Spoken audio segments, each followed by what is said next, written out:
It's an honor just to be nominated.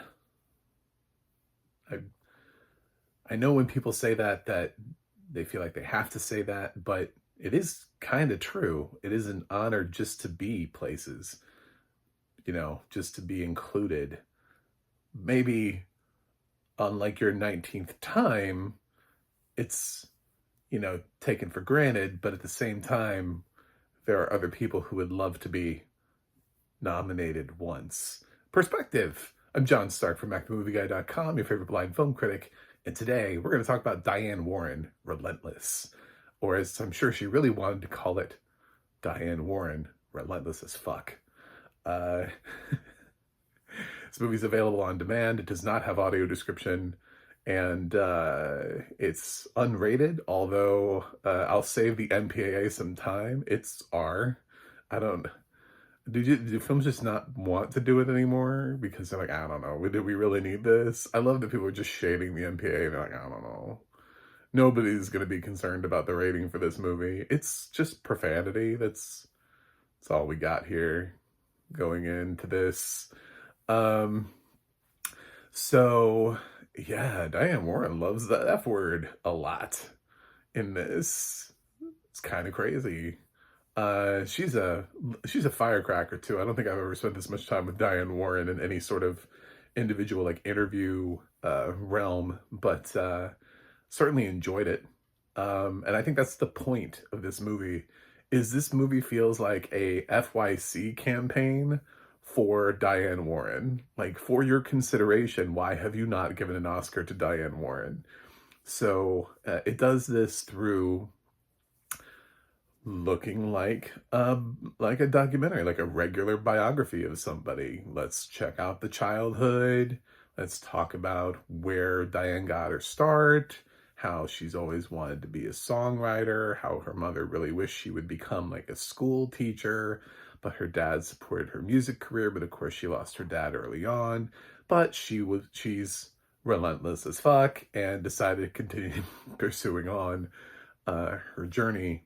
And even when people told her no because her first couple songs weren't any good, she just kept pushing and pushing as a songwriter and exploring more and more options until, well, she's written a ton of songs that are really popular. Uh, and a bunch of them have been for movies. It's getting kind of to the point now where it gets a little bit like a joke where it's like, if you're predicting best original song, you predict the 4 songs that were the biggest out of the year, and then you figure out whatever Diane Warren wrote, and then you also nominate that, because she's been nominated for some films that didn't even really have a presence, like in terms of anywhere on the awards circuit themselves, where they don't really seem like they're uniquely positioned to be awards contenders. She got Tyler Perry's movie an Oscar nomination last year. Previously, she got the Cheeto movie a nomination.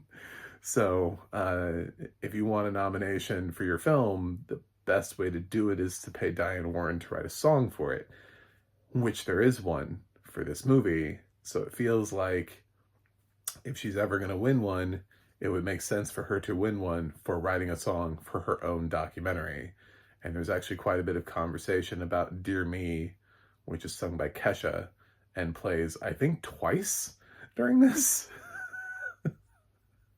Like, we hear it in the recording studio, but then we also hear it like final cut version. So it's literally a for your consideration campaign is what this movie is. Because at a certain point, it kind of transitions away from Diane Warren, the life, the legend, the legacy. And then we kind of talk about Dear Me a little bit at the end. And it's like, by the way, I've written this new song. It's really cool. I love it a lot. And I called Kesha. It's a letter to myself. And I called Kesha in because it feels like we've lived similar paths. And it's a story that she's able to tell too. And we're gonna do this song together. I mean, yes, everyone participated, by the way. Like, so many people are in this. But Beyonce is here. Like, it's kind of impressive. You've got Gaga, you've got, I don't know, it's just a bunch of people who have worked with or sung her songs before, made sure to stop in to call her Relentless. There's a little montage of everybody going, she's relentless, relentless, relentless, relentless, relentless, relentless, relentless, relentless. It's like, I don't know, I don't know what she is. Is she recyclable? I'm sorry, I didn't understand. What was that?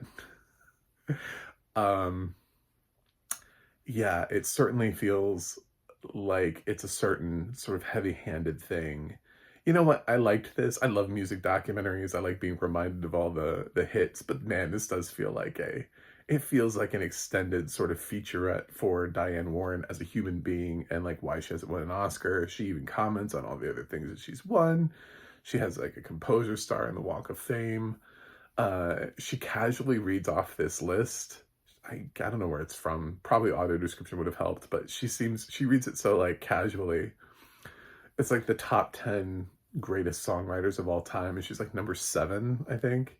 And she's the only woman in the top 10. And she's like, why am I here among Paul McCartney and, all of these great songs like Neil Young and Bob Dylan and like all these. Why am I here with these greats? Where's Carole King? Why isn't Carole King here? She reminds you that she's ranked above Carole King, and yet she can't win a fucking Oscar. I mean, it's all toned very perfectly. It's maybe a little whiny, but it's also like, I see what you're doing. Like, I see this. I see you. This is in no way is this getting nominated for Best Documentary. This is not going to get shortlisted. Might it get song nomination? Absolutely. Dear Me from Diane Warren, Relentless. Go ahead and put that on your Oscar shortlist for next year. Just throw that up there because this movie takes sort of towards the tail end. It takes about 10 minutes to tell you about the song, why she wrote it, why she's vibing Kesha on this. And then I swear we hear it twice. Like we hear it sort of in its infant stages and then sort of the final recording as it plays out in the credits. So as all great Academy Award winning songs play in the credits. Truthfully, she should have won a long time ago. And she's right. I mean, the songs that she has a couple really heavy hitters that are still really closely associated to the films in which they came from, where it still is. It's weird to say, I Don't Want to Miss a Thing, for example, because that's so associated with Armageddon. And I didn't know that that Aerosmith has only done 2 songs that they didn't write ever. And one of them was by the Beatles, and then the other one was by Diane Warren. So, I mean, that is kind of,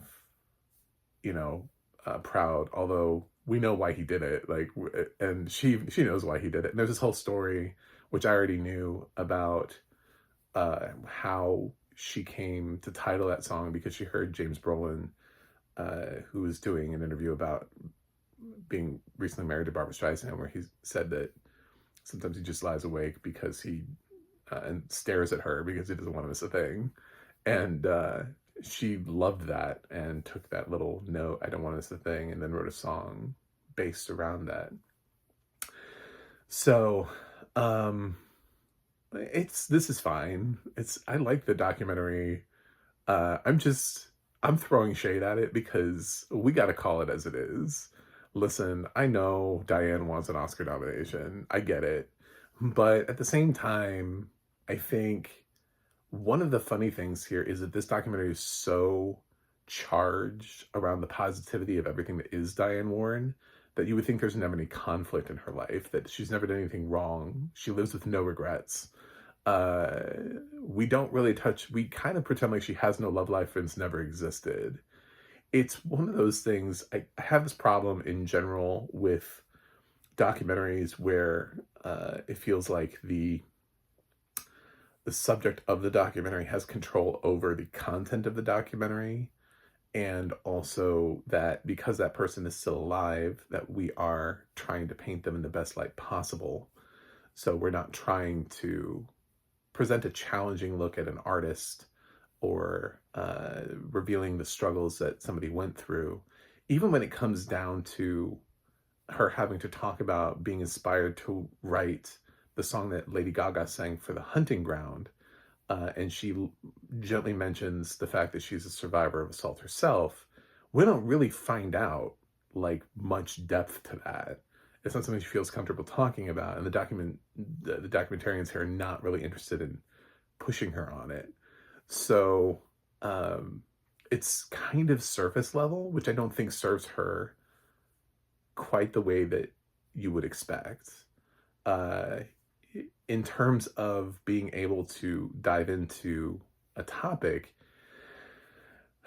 you know, um, the documentary branch of the Oscars tends to stay away from these types of documentaries.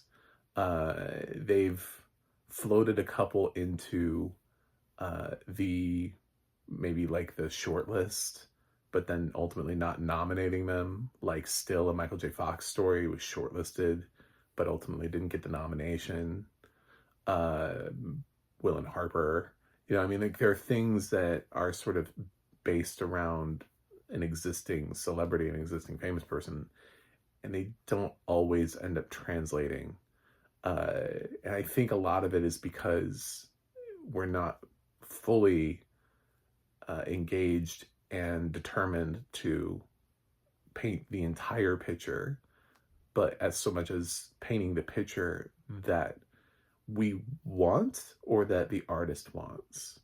So a better documentary or a biopic will come later on, and we'll get to see that instead.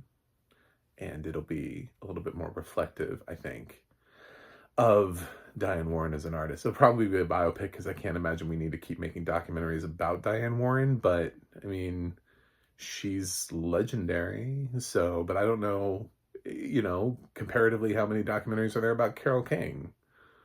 So, why would there be multiple documentaries about Diane Warren?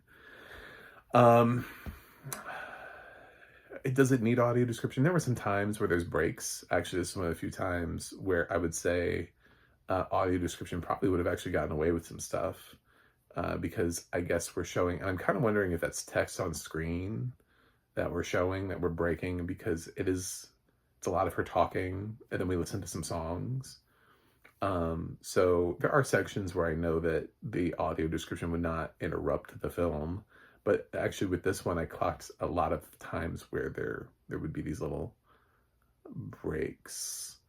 And who knows? I mean, it might be nice to know. I picked up a lot of voices, a lot of the celebrities who came here to sing her praises, literally.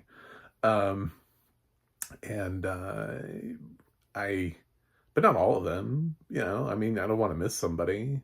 I don't want to miss a thing. So, you know, audio description would have helped in that regard. You know, I'd like to say I don't have everybody's voices memorized. So, does it need it? Need is such a strong word. It not specifically, broadly, yes, because broadly we should have audio description on everything, because the way that the industry is doing audio description right now is almost a little like censorship, because it's predetermining what movies are and are not accessible through audio description to blind and low vision audiences. I mean, I put myself in the crosshairs of everything. I've watched movies that aren't even in my language just so I can talk about them and what it's like to be a blind person and this be my level of accessibility. So just because I sit through it doesn't mean that anyone else in the blind community should. I'm here to vocalize what it's like to sit through that experience. And it's kind of awkward when the movie has gaps and I'm like, I don't know what's happening. Am I missing something? And I guess because of FOMO, you know, fear of missing out, it makes it kind of a less pleasurable experience overall. So, but at the same time, I want to give you, you know, if you're blind, low vision, and you're here checking this out, I want to give you like a realistic, sort of, could you get through this? Because you might be a huge Diane Warren fan. This might be something that you've been looking forward to, and you're like, why doesn't it have audio description? Oh, here's a blind guy talking about This documentary, how'd he do? Fine. It really is like mostly her talking and revisiting some songs and then kind of pitching herself to the Academy. Love me. Why won't you love me? Um, she's not that dramatic. No, she does it in a very sort of like cool, coy way, where it's like, ugh. But even they even allow some of the admittance of the fact of like how hard it is. You know, every time she sits there and loses time after time after time after time. But she's lost to some. She's had some songs in there where it's like, girl, that song was never gonna win. They are kind of being mean to you at a certain point because that song, you have songs that are coming out of each year that are memorable, and it's like, and then you have the Tyler Perry song from last year was never going to win. It just, nobody had seen that movie. It was not going to suddenly skyrocket, even in sort of like a weird, cold year. It was up against an original musical, which while not everybody liked Amelia Perez, it kind of felt like that was destined to win original song. So if I was around her in her circle, I'd be like, you know, you're not winning, right? Like, I love you, but this is not for you. this is this is definitely not your year. She wasn't going to win for Flamin' Hot, the Cheeto movie either. Sometimes she's up against a song where it's just like, oh damn. And I get the hunting ground feeling because it's a message. She had Gaga. She had all those survivors up there. I remember that. It was like, it was a song that was introduced by Joe Biden at the time. It was before he was president and like the world hated him. So there were other, you know, there were things that were there. It was about sexual assault and surviving, and it's very inspirational. And it's absolutely the kind of song that could have won if it wasn't up against a Bond theme song. I think probably if Diane Warren were to write a Bond theme song, she would probably win. Or she would become the first person to write a Bond theme song and not win the Oscar. So that's where we need to get Diane Warren. We need to connect those two franchises together because seems to be a pretty solid lock at that point. Or have her write something for Disney, like a Disney musical. Like those that's pretty solid. Get her to score a new animated Disney movie. I don't know. Those are quick ways to get to an Oscar. Ask the people who have won through them.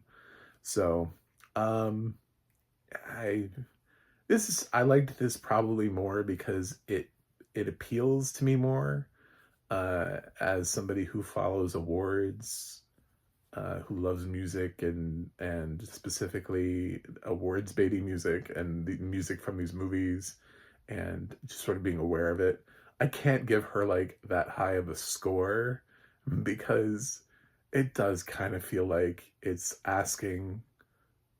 It does kind of feel like it's like this whole vessel for her to win original song through. Like it's a setup for Dear Me, not fully like a fully baked documentary. This premiered at Sundance. It's already on video on demand. I don't think it has a strong future as a documentary, but I still think she's going to get nominated. I don't have a firm grade for this, but I would say positive or fresh or whatever. But I don't feel comfortable because of the lack of audio description, and there are enough gaps here that audio description would have made a difference. So that's where I'm leaving it. Anyway, thanks for watching. Thanks for subscribing. And I will see you guys on the other side.